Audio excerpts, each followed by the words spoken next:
कश्मीर, जिसे हम धरती का स्वर्ग कहते हैं, वादियाँ, बर्फ से ढके पहाड़ और सुकून भरी हवाएं। लेकिन कहते हैं ना, हर खूबसूरत चीज के पीछे कभी कभी एक गहरा और डरावना राज छुपा होता है। कहा जाता है कि कश्मीर की वादियों में छुपे कुछ सच इतने खामोश होते हैं कि उनकी चीख भी हवा में दब कर रह जाती है। आज की कहानी हमें लेकर चलती है कश्मीर के एक छोटे से शहर बारामुल्ला में। ये एक ऐसी जगह है जहां बच्चों की मासूम हंसी अचानक खामोश होने लगी थी। बच्चे गायब हो रहे थे, मतलब पूरी तरह से ही गायब, जैसे वो कभी वहाँ पे थे ही नहीं। लेकिन ये सिर्फ गायब होने की कहानी नहीं है, ये कहानी है एक ऐसे घर की जहाँ रातें सिर्फ अंधेरी नहीं होती बल्कि पुरानी आत्माओं की परछाई से भरी होती है। जहाँ दोस्ती के नाम पर बच्चों को एक ऐसे रास्ते पर ढकेला जा रहा था जहाँ से वापसी नामुमकिन थी। और इन सब के बीच एक पिता अपनी खोई हुई बेटी को ढूंढने की एक ऐसी लड़ाई लड़ रहा था जहाँ दुश्मन सिर्फ इंसान नहीं थे बल्कि भरोसे और धोखे के लिबास में छिपे हुए साए थे। तो दोस्तों, अपने दरवाजे और खिड़कियां बंद कर लीजिए, क्योंकि आज हम चलने वाले हैं बारामुल्ला की उन गलियों में जहां हर मोड़ पर एक नया रहस्य आपका इंतजार कर रहा है, जहां सच उतना आसान नहीं है जितना दिखाई देता है। तो कहानी की शुरुआत होती है बारामुल्ला के एक क्राउडेड मैदान से। वहाँ एक मैजिक शो चल रहा था। स्टेज पर एक जादूगर खड़ा था जो बड़े कॉन्फिडेंस के साथ क्राउड को एड्रेस कर रहा था। वो सभी से कह रहा था कि आज वो उन्हें एक ऐसा जादू दिखाएगा जो उन्होंने आज तक अपनी जिंदगी में कभी नहीं देखा होगा। माहौल में एक्साइटमेंट थी, बच्चों की तालियां बज रही थी। दरअसल वो जादूगर एक बड़े से बक्से से एक बच्चे को गायब करने वाला था। ट्रिक बिल्कुल सिंपल लग रही थी, लेकिन उसका अंजाम किसी को नहीं पता था।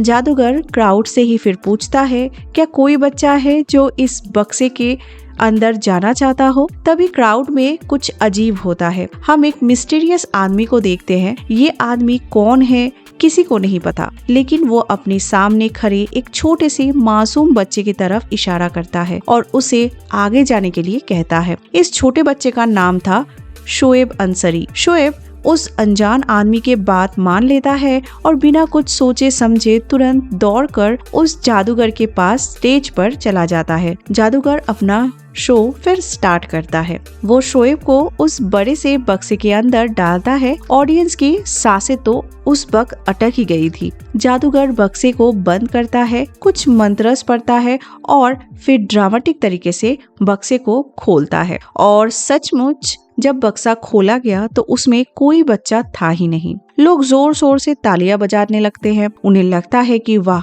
क्या कमाल का जादू है। लेकिन स्टेज पर खड़ा जादूगर खुश नहीं था। वो तो खुद ही हैरान था। उसके चेहरे पर पसीना आना शुरू हो गया था, क्योंकि उसकी ट्रिक फेल हो चुकी थी। असलियत ये थी, ट्रिक के हिसाब से बच्चे को बक्से के पीछे छिपके सीक्रेट चेम्बर में होना चाहिए था। लेकिन जब जादूगर ने चेक किया तो बच्चा वहाँ भी मौजूद नहीं था। मतलब साफ था, शोएब अंसरी सिर्फ बक्से से नहीं बल्कि दुनिया से ही गायब हो चुका था। इस घटना के बाद पूरे शहर में हंगामा मच गया। दीवारों पर शोएब अंसरी के मिसिंग पोस्टर्स लग गए और मामला तब और गंभीर हो गया जब हमें बताया गया कि शोएब कोई आम बच्चा नहीं था बल्कि इलाके के एक्स एमएलए का बेटा था। इस हाई प्रोफाइल केस को सॉल्व करने के लिए और बारामुल्ला में लॉ एंड ऑर्डर संभालने के लिए एंट्री होती है नए डीएसपी रिजवान सईद की। रिजवान सईद आज ही अपना ट्रांसफर लेकर बारामुल्ला पहुंचे थे। वो अकेले नहीं आए हुए थे बल्कि अपनी पूरी फैमिली के साथ यहाँ शिफ्ट हुए थे। आते ही उन्हें सबसे बड़ा टास्क मिला था शोएब अंसरी का केस। उन्हें बारामुल्ला पुलिस स्टेशन का इंचार्ज बना दिया जाता है। अब जरा रिजवान की फैमिली डायनामिक्स को भी समझते हैं। उनके परिवार में उनकी पत्नी गुलनार है, एक टीनेज बेटी नूरी है और एक छोटा बेटा अयान है। पुलिस डिपार्टमेंट ने रहने के लिए उन्हें जो सरकारी घर दिया है वो एकदम ही अलग थलग और अजीब ही है। सच कहूँ तो ये घर किसी को भी पहली नजर में पसंद नहीं आया था। घर की हवा में कुछ तो भारीपन था। फैमिली में भी सब कुछ ठीक नहीं चल रहा, खासकर रिजवान और उनकी बेटी नूरी के बीच। नूरी अपनी अपने पिता से ज्यादा बात नहीं करती। दोनों के बीच में एक अनसीन दीवार जैसा है, ज्यादा पटती नहीं है उनकी। इस नए घर में पहले से एक शख्स मौजूद है, उसका नाम है इकबाल। इकबाल इस घर का नौकर है और वो वहाँ बहुत पहले से ही रह रहा है। इकबाल बोल नहीं सकता, वो गूंगा है, लेकिन वो घर के सारे काम करता है। उसकी खामोशी इस घर के रहस्य को और गहरा बनाती है। इसके बाद सीन चली जाती है अगले सुबह। रिदवान बारामुल्ला पुलिस स्टेशन का चार्ज लेता है। उसके टेबल पर फिलहाल सिर्फ एक ही मेन केस था, शोएब अंसारी को ढूंढना। एक्स एमएलए का पॉलिटिकल प्रेशर बहुत ज्यादा है, किसी भी हालत में उनके बेटे को ढूंढा जाए। पुलिस के पास फिलहाल एक ही मेन सस्पेक्ट है और वो है वही जादूगर। पूरी पुलिस फोर्स और यहाँ तक कि आम जनता को भी यही लग रहा था कि उसी जादूगर ने शोएब को गायब किया है। लेकिन डीएसपी रिदवान का सोचने का तरीका कुछ अलग ही है। वो भेद चाल में नहीं चलता। जेल में बंद जादूगर से वो बात करने जाता है। जादूगर रोता हुआ कहता है, साहब अगर मुझे उस बच्चे को गायब करना ही होता तो मैं हजारों लोगों के सामने स्टेज से क्यों करता। और ये सही बात भी है। रिदवान को ये पॉइंट लॉजिकल भी लगता है। वो नोट करता है कि बात में तो दम है। रिदवान उसे पूछता है कि आखिर उस दिन स्टेज पर हुआ क्या था, तो जादूगर तब डिटेल में बताता है कि ट्रिक कैसे काम करती है। वो पुलिस स्टेशन में ही उसी बक्से को मंगवाता है और डेमो भी देता है। वो दिखाता है कि बक्से के अंदर की खाली चेम्बर होता है, जिसके पीछे जाकर बच्चे छिप जाते हैं और जब बक्सा खोला जाता है तो वो खाली दिखता है। लेकिन जादूगर ने बताया, उस दिन जब मैंने चेम्बर चेक किया तो उसमें कोई बच्चा था ही नहीं, जैसे मानो मुझे फंसाने की कोई सोची समझी चाल थी। और सबसे हैरान करने वाली बात ये थी कि जब वो चेम्बर खोला गया तो उसके अंदर बच्चा नहीं था, बल्कि सिर्फ कटे हुए बाल मौजूद थे। अब ये बहुत ही अजीब चीज थी। जादूगर कहता है कि मैंने कुछ नहीं किया, फिर भी बिना सोचे समझे सभी ने मेरे ऊपर ही आरोप लगाना स्टार्ट कर दिया था, मुझे जेल में ही डाल दिया। वो और भी बताया कि लोग उसे मारपीट करके उससे गुनाह कबूल करवाने के लिए कोशिश कर रहा है, जबकि वो निर्दोष है। रिदवान जो कि एक एक्सपीरियंस्ड ऑफिसर था, वो जादूगर की आंखों में सच्चाई देख लेता है। वो समझ लेता है कि जादूगर निर्दोष है। अगर उसे कुछ सुराग मिलेगा तो वो एक्स एमएलए से बात करके ही मिलेगा। कहानी में हमें अब विलेंस का एंगल भी दिखाया जाता है। हम मिलते हैं जुनैद और खालिद से। ये दोनों आम क्रिमिनल्स नहीं हैं। ये दोनों भाईजान नाम के एक मिस्टीरियस बॉस के लिए काम करता है। इनका काम बेहद ही खतरनाक है। जुनैद और खालिद का काम है मासूम बच्चों को गायब करना। मोडस ऑपरेंडी कुछ ऐसा है, भाईजान जुनैद को इंस्ट्रक्शन देता है कि किस बच्चे को टारगेट करना है और गायब करना है। उसके बाद खालिद का रोल शुरू होता है। खालिद उस टारगेट बच्चे से दोस्ती करता है, उसका भरोसा जीतता है और फिर अपनी प्लानिंग के तहत उन्हें गायब कर देता है। ये एक पूरा नेक्सस चल रहा है बारामुल्ला में। अब वापस चलते हैं रिदवान के घर की तरफ, जहाँ रातें अब और भी डरावनी होने लगी थी। इसके बाद सीन शिफ्ट होती है और रात का सीन दिखाया जाता है। रिदवान का छोटा बेटा अयान घर में खेल रहा होता है। तभी अचानक उसे किसी अनजान आवाज की भनक लगती है। वो आवाज के पीछा करते हुए आगे बढ़ता है। उसे स्ट्रॉन्ग फीलिंग आती है कि घर में उसके अलावा कोई ना कोई तो जरूर मौजूद है, जो दिखाई नहीं दे रहा। रात को डिनर टेबल पर सभी खाना खा रहे थे। माहौल थोड़ा टेंस था। नूरी चीख कर अपने पापा रिदवान से कहती है कि वहाँ पर कोई वाईफाई नहीं है और ना ही कोई नेटवर्क ठीक से आता है, और तो और उसके कमरे से किसी कुत्ते की अजीब सी स्मेल भी आती रहती है। रिदवान जो केस का प्रेशर में था, वो नूरी की बातों पर ज्यादा ध्यान नहीं देता। वो बस इतना कहता है, अगर घर में सचमुच के कुत्ता होता तो वो भौंकता, उसका स्मेल तो नहीं आता। जैसे कि मैंने बताया, नूरी और रिदवान के बीच ज्यादा बात नहीं होती थी। वो बस काम की बात करते थे। लेकिन सिर्फ नूरी ही नहीं, रिदवान की वाइफ गुलनार भी घर में कुछ अजीब चीजें नोटिस कर रही थी। उसने देखा कि अलमारी से रखी हुई चीजें अपने आप ही नीचे गिर रही है, और ये एक बार नहीं बल्कि रोजाना हो रहा था। एक दिन नूरी खिड़की से बाहर देख रही थी। उसने देखा कि उनका नौकर इकबाल चिपके से घर के एक खास कमरे में जा रहा है। उसके हाथ में मछली और चावल के प्लेट है। इकबाल जो बोल नहीं सकता, वो अपने इशारों से ही सब कुछ समझता था, लेकिन उसका ये बिहेवियर बहुत ही सस्पिशियस था। नूरी डिसाइड करती है कि वो देखेगी आखिर इकबाल कहाँ जा रहा है। वो उसके पीछा करते हुए आगे बढ़ती है, लेकिन तभी उसकी नजर दीवार पर पड़ती है। वहाँ दीवार पर कुछ लिखा हुआ था। लाल रंग से लिखा हुआ शब्द था काफिर। ये देखकर नूरी सहम सी जाती है। उसे बिल्कुल भी अच्छा नहीं लगता। दूसरी तरफ रिदवान अपनी साथी कांस्टेबल के साथ एक्स एमएलए के घर पहुंचता है। रिदवान का मकसद था शोएब अंसारी के बारे में कुछ गहराई से जानना। वो पूछना चाहता था कि शोएब किन लोगों के साथ उठता बैठता था, लेकिन एक्स एमएलए पहले से ही पुलिस से चिरे हुए थे। उनका गुस्सा 7वें आसमान पर था। उन्हें पूरा यकीन था कि जादूगर ने ही उनके बेटे को गायब किया है। वो रिदवान से कहता है, उस जादूगर को मारो पीटो, वो सब उगल देगा। लेकिन रिदवान जानता था कि वायलेंस से सच बाहर नहीं आएगा। वो एक्स एमएलए से पूछता है कि आखिर शोएब की दोस्ती किन बच्चों से थी। अनफॉर्चुनेटली एक्स एमएलए के घर से रिदवान को कोई भी खास इन्फॉर्मेशन नहीं मिलती। सीन फिर चेंज होता है और हमें सड़क का नजारा दिखता है। यहाँ हम एक छोटे बच्चे फारूक को देखते हैं। फारूक पुलिस वालों के ऊपर पत्थरबाजी यानी स्टोन पेल्टिंग कर रहा था। इतनी छोटी उम्र में इतना गुस्सा। पुलिस वाले उसे पकड़ने की कोशिश करते हैं। एक पुलिस वाला उसके पीछे भागता भी है, लेकिन फारूक गलियों का माहिर था।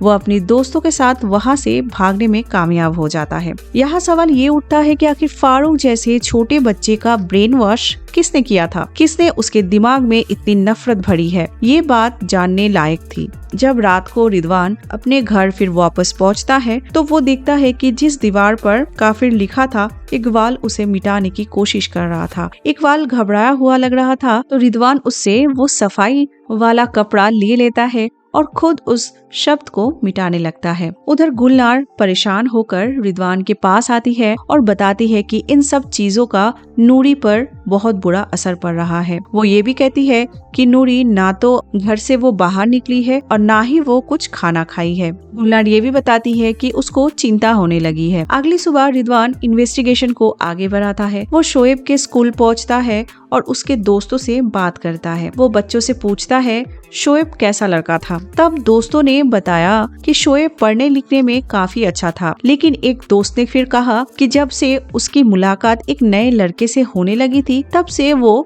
बिगड़ने लगा था। उसका बिहेवियर बदल गया था और उसके बदलाव भी साफ दिख रहा था ये सबको। इसके बाद रिदवान शोएब की स्कूल टीचर से मिलता है। टीचर भी वही बात कंफर्म करती है। वो कहती है शोएब पढ़ाई में होशियार था, लेकिन कुछ दिनों से स्कूल के बाकी बच्चे और स्टाफ उसके बिहेवियर को नोटिस कर रहे थे। वो काफी बदला हुआ और एग्रेसिव दिखाई पड़ रहा था। और टीचर ये भी कहती है कि वो बिल्कुल नहीं चाहती कि बच्चे गलत दिशा में जाए। उधर स्कूल से निकलते वक्त रिदवान अपनी बेटी नूरी को देखता है। नूरी अपनी एक सहेली के साथ वहाँ से निकल रही थी। रिदवान उसे आवाज लगाता है, लेकिन नूरी उसे पूरी तरह से इग्नोर कर देती है और आगे बढ़ जाती है। ऐसा लगता है कि जैसे वो अपने पिता को पहचानती ही ना हो। रात को नूरी अपने कमरे में ही होती है। उसके फोन पर एक नोटिफिकेशन आता है, एक फ्रेंड रिक्वेस्ट। भेजने वाले का नाम था खालिद। नूरी जो अकेली महसूस कर रही थी, बिना सोचे समझे खालिद की फ्रेंड रिक्वेस्ट एक्सेप्ट कर लेती है और उससे चैटिंग स्टार्ट कर देती है। बातें शुरू होती है और खालिद उसे मीठी मीठी बातें करता है। नूरी को लगने लगता है कि बारामुल्ला में शायद उसे पहले सच्चा दोस्त मिल गया है। उसे नहीं पता था कि वो उस जाल में फंस रही है जिसमें शोएब कभी फंसा था। दूसरी तरफ घर पर छोटे आयान उस मिस्टीरियस कमरे के पास जाता है। दरवाजा थोड़ा खुला हुआ था। जब वो अंदर देखता है तो उसे वहाँ एक काला साया दिखाई पड़ता है। हैरानी की बात ये थी कि अयान उसे डरता नहीं है, बल्कि वो उस साये से बातें करने लगता है। ऐसा लग रहा था जैसे वो साया किसी छोटे बच्चे का रूप लेकर अयान के साथ खेल रहा हो। इस सीन से ये कंफर्म हो चुका था कि इस घर में इंसानों के अलावा एक घोस्ट यानी भूत भी मौजूद था। लेकिन शहर में दहशत अभी और बढ़ने वाली थी। हम वापस उस पत्थरबाज बच्चे फारूक को देखते हैं। फारूक अपनी फैमिली के साथ एक झील किनारे मछली पकड़ने गया था। सब कुछ नॉर्मली लग रहा था। तभी फारूक को पानी में कुछ चीजें दिखाई पड़ती है। वो थोड़ा आगे बढ़ता है और अचानक फारूक गायब हो जाता है। झील के बीचों बीच बिना किसी शोर के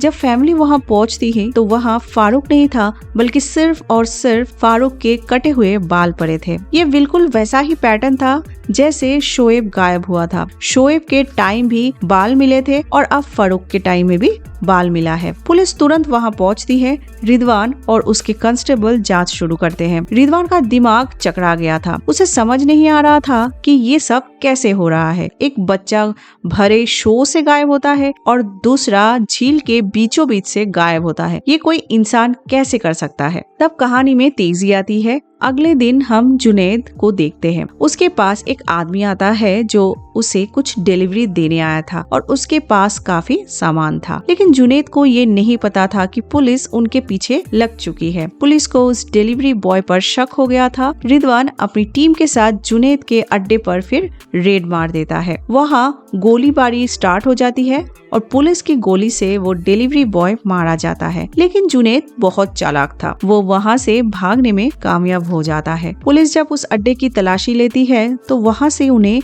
कुछ खास नहीं मिलता सिवाय एक पेन ड्राइव के। जुनैद भागकर सीधा एक सेफ हाउस पहुँचता है। वहाँ खालिद पहले से ही मौजूद था। जुनैद घबराया हुआ था। वो तुरंत अपनी बॉस भाईजान से कांटेक्ट करता है और वो बताता है कि पुलिस चप्पे चप्पे पर उसके ऊपर नजर रख रही है और अगर वो लोग अभी और बच्चे को गायब करने की कोशिश करेगा तो पुलिस वाले उन्हें पकड़ लेंगे। लेकिन फोन के उस पार जो आवाज आई वो किसी इंसान की तो नहीं लग रही थी। भाईजान का कहना था मिशन आजादी इस तरह से रुक नहीं सकता, उसके आगे कोई भी नहीं आ सकता, इसलिए तुम्हें रुकना नहीं है, तुम्हें आगे बढ़ते रहना है। यहाँ एक बड़ा राज खुलता है। भाईजान को आज तक ना तो जुनैद ने देखा था और ना ही खालिद ने। उनकी आवाज पूरी तरह से AI से जनरेटेड थी। ये लोग बस उस मशीन की आवाज सुनकर ऑर्डर फॉलो कर रहे थे। फिर से शिन घर पर शिफ्ट होती है। उस मिस्टीरियस कमरे से फिर कुछ आवाजें आ रही थी। नूरी हिम्मत करके उस कमरे के अंदर जाती है। अंदर बहुत ही अंधेरा था। नूरी को जमीन पर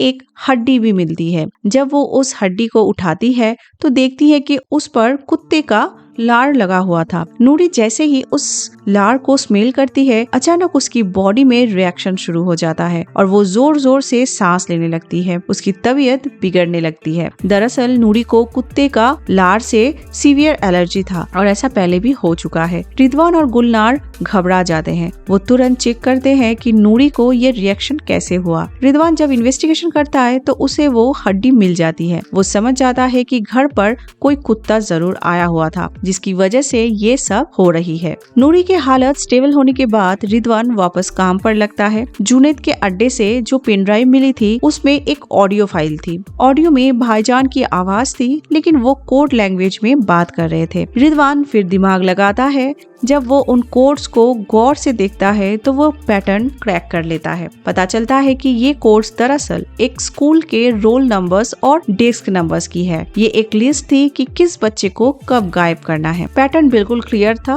पहले शोएब गायब हुआ, फिर फारूक गायब हुआ। रिदवान ने कोड डिकोड कर लिया था और अब उसे पता था कि अगला शिकार कौन होने वाला था। उधर नूरी पूरी तरह से खालिद के इन्फ्लुएंस में आ चुकी थी। वो अक्सर खालिद से फोन पर बात करती रहती थी और उनके बीच अच्छी दोस्ती भी हो गई थी। एक रात नूरी खालिद से फोन पर ही पूछती है कि उसने जो वीडियो बनाया है क्या वो सही है, इसे कोई प्रॉब्लम तो नहीं होगी। तो खालिद उसे रीएश्योरेंस देता है कि कोई प्रॉब्लम नहीं होगी और वो ये कहता है नूरी को कि तुम्हें अभी वेट करना पड़ेगा। फोन रखने के बाद नूरी नोटिस करती है कि उसी मिस्टीरियस कमरे से फिर से आवाजें आ रही है। क्यूरियोसिटी में वो उन आवाजों का पीछा करते हुए उस रूम के अंदर चली जाती है और यहीं पर नूरी ने पहली बार अपनी आंखों से उस काले साये को देखती है। वो साया नूरी का पीछा करने लगता है। नूरी डर के मारे भागने की कोशिश करती है, चिल्लाती है, दरवाजे की तरफ दौड़ती भी है, लेकिन वो नाकाम हो जाती है। जैसे शोएब गायब हुआ था, जैसे फारूक गायब हुआ था, ठीक उसी तरह नूरी भी उस कमरे से अचानक ही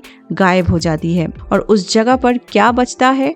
सिर्फ और सिर्फ नूरी के कटे हुए बाल। जब गुलनार और रिदवान को ये पता चलता है तो उनके पैरों तले जमीन मानो खिसक जाती है। रिदवान पागल सा हो जाता है। उसे समझ नहीं आ रहा था कि नूरी घर से कैसे गायब हो सकती है। तभी इकबाल यानी कि रिदवान का नौकर रिदवान के पास आता है। वो बोल नहीं सकता लेकिन इशारे से बताता है कि उसने नूरी को अक्सर एक लड़के के साथ देखा है। वो इशारा करता है कि वो उस लड़के का चेहरा पहचानता है और स्केच बनाने में मदद कर सकता है। रिदवान तुरंत स्केच आर्टिस्ट को बुलाता है और इकबाल की मदद से वो उस लड़के का स्केच भी बना लेता है और जब स्केच कंप्लीट होता है तो चेहरा सामने आता है खालिद का। अभी रिदवान इस सदमे ही था कि तभी स्कूल की टीचर पुलिस स्टेशन आती है। वो रिदवान से पूछती है कि नूरी कुछ दिनों से स्कूल क्यों नहीं आ रही है। रिदवान झूठ बोल देता है कि उसकी तबीयत ठीक नहीं है। इसके बाद एक शॉकिंग ट्विस्ट आता है। एक एमएलए की वाइफ चुपके से चोरी छिपे रिदवान से मिलने आती है। पुलिस ने खालिद का जो स्केच जारी किया था वो उसके हाथ लग गया था। वो रिदवान को बताती है कि जिस खालिद को वो लोग ढूंढ रहे हैं उस लड़के को एक एमएलए की वाइफ ने अपने बेटे शोएब के साथ एक बार देखा भी है और खालिद शोएब को ब्रेन वॉश भी कर रहा था, ये भी बताती है। वो रोती हुए बताती है कि गायब होने से पहले शोएब अजीब अजीब बातें करने लगा था, जैसे कि आजादी के वो बात करता था, कहता था कि वो पत्थरबाज बनेगा और सबको सबक सिखाएगा। एक माँ सोच रही थी कि इतनी छोटी उम्र में उसका बेटा ऐसी बातें कैसे कर सकता है। रिदवान को अब कंफर्म हो चुका था कि खालिद ही वो कड़ी है जो इन बच्चों को गायब कर रहा है। इंटेलिजेंस की मदद से उसे खालिद की लोकेशन भी पता चल जाती है। तब रिदवान अपनी टीम के साथ वहां पहुंचता है, पर बदकिस्मती से खालिद वहां से निकल चुका था। लेकिन जल्दबाजी में वो अपना मोबाइल वही छोड़ जाता है। रिदवान को उसका मोबाइल मिलता है और जब वो गैलरी चेक करता है तो उसके होश ही उड़ जाते हैं। मोबाइल पर नूरी का एक वीडियो मिलता है रिदवान को। वीडियो में नूरी किसी स्क्रिप्ट को पढ़ रही थी और आजादी के बारे में बात कर रही थी। मतलब साफ था खालिद ने नूरी का भी ब्रेन वॉश कर दिया था। अपनी बेटी को ऐसे हालत में देखकर रिदवान पूरी तरह से डर जाता है। दूसरी तरफ घर में गुलनार का डर यकीन में बदल चुका था। वो घर में उन काले सायों को अपनी आंखों से देख रही थी। वो उन आवाजों की पीछा करते हुए उस मिस्टीरियस कमरे में चली गई और वहां उसने साफ साफ भूत को देख लिया था। जब रिदवान घर वापस आता है तो गुलनार ने उसे सब बताती है कि इस घर में कोई भूत है और उसने देखा है। लेकिन रिदवान जो एक प्रैक्टिकल पुलिस वाला था वो इन सब बातों को नहीं मानता। वो अपनी बीवी से कहता है कि उसकी मेंटल कंडीशन ठीक नहीं है। नूरी के गायब होने की वजह से उसे उल्टा सीधा हेलुसिनेशन हो रहा है। गुस्से में गुलनार फूट पड़ती है। वो रिदवान को वो पुरानी बात याद दिलाती है जो उन दोनों के बीच कड़वाहट की वजह थी। वो बताती है कि अगर उस दिन वो सब नहीं हुआ होता तो आज नूरी और उसके पिता के बीच सब कुछ ठीक होता। यहाँ तब हमें एक फ्लैशबैक दिखाया जाता है। 1 साल पहले का जम्मू के एक स्कूल में टेररिस्ट अटैक हुआ था। कुछ मिलिटेंट्स ने बच्चों को हॉस्टेज बना लिया था, जिनमें नूरी भी शामिल थी। रिदवान ने बहुत बहादुरी दिखाई थी। वो स्कूल के अंदर घुसा और सबको बचाया, लेकिन क्रॉस फायर में रिदवान की बंदूक से ही निकली एक गोली से गलती से एक दूसरे बच्चे को लग गई और वो मारा गया। नूरी ने अपनी आंखों से अपने पिता को गोली चलाते हुए और उस बच्चे को मारते हुए देख लिया था। बस उसी दिन से नूरी ने रिजवान को माफ नहीं किया। हालांकि वो एक एक्सीडेंट था, रिदवान ने जानबूझकर नहीं किया था, लेकिन नूरी के मन में बाप के लिए नफरत बैठ गई थी। प्रेजेंट डे में फिर वापस आते हैं। गुलनार उस मिस्टीरियस कमरे में वापस जाती है।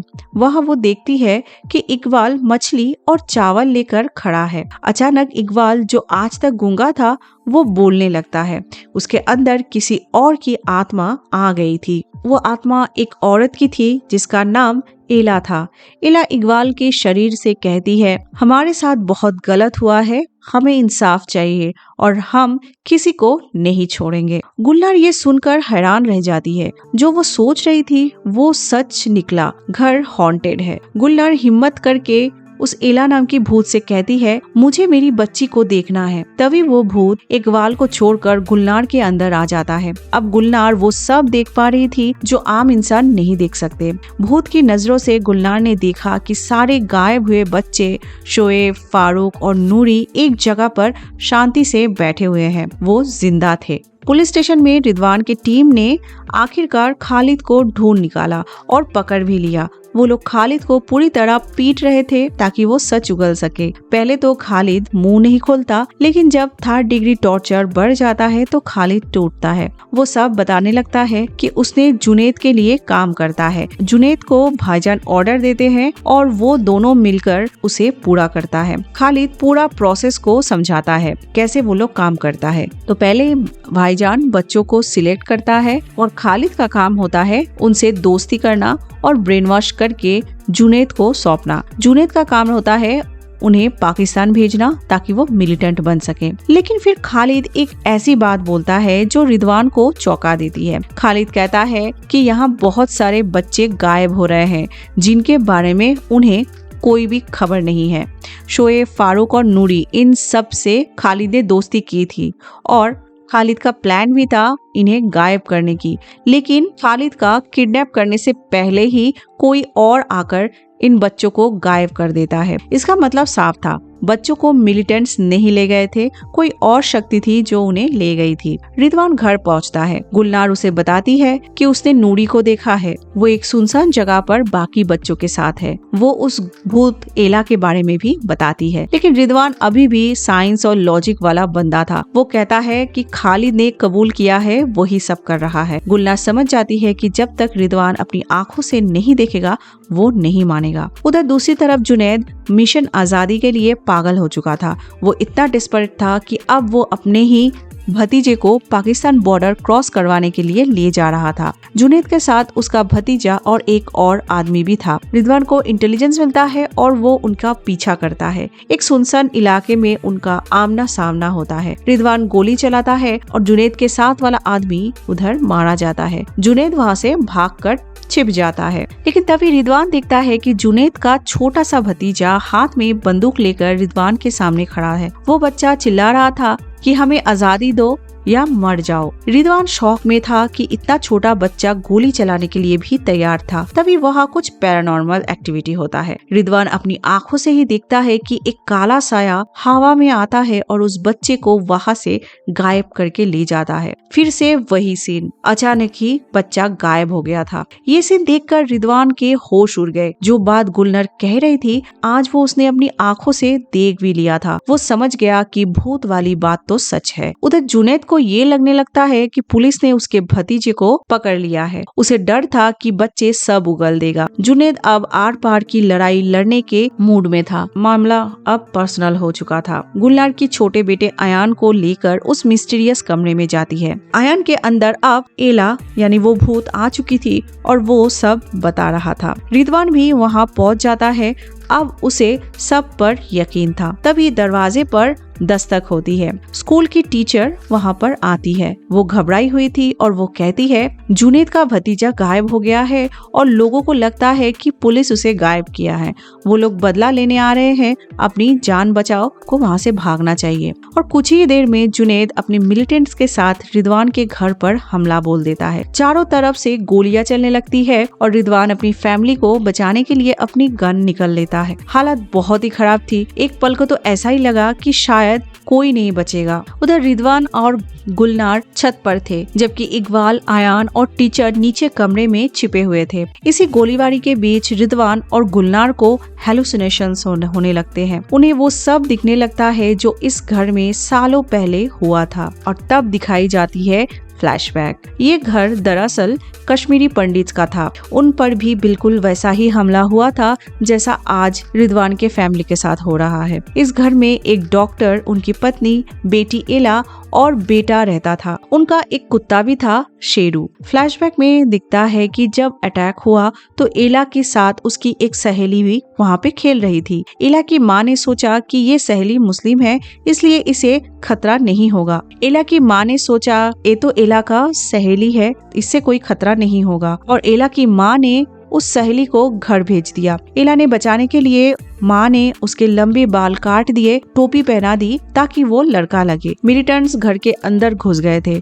उन्होंने डॉक्टर साहब को धर्म बदलने को कहा और डॉक्टर ने मना कर दिया और कहा जान देना मंजूर है, धर्म परिवर्तन नहीं। मिलिटेंट्स ने डॉक्टर को वहीं पर मार दिया। एला और उसकी माँ एक सीक्रेट रूम में छिपे हुए थे। वो बच सकते थे क्योंकि वो जगह किसी को भी नहीं पता था। लेकिन तभी वो छोटी बच्ची एला की सहेली वापस आ गई थी। वो मिलिटेंट्स के साथ मिली हुई थी। उसने चिल्लाकर बताया कि ये लोग यहाँ पर छिपे हुए हैं, जल्दी आओ और इन्हें मार दो। ये देखकर एला का दिल टूट गया। जिसे दोस्त समझा उसी ने मौत के मुंह में ढकेल दिया। मिलिटेंट्स ने एला और उसकी माँ को बेरहमी से मार दिया। अभी प्रेजेंट डे में वापस आते हैं।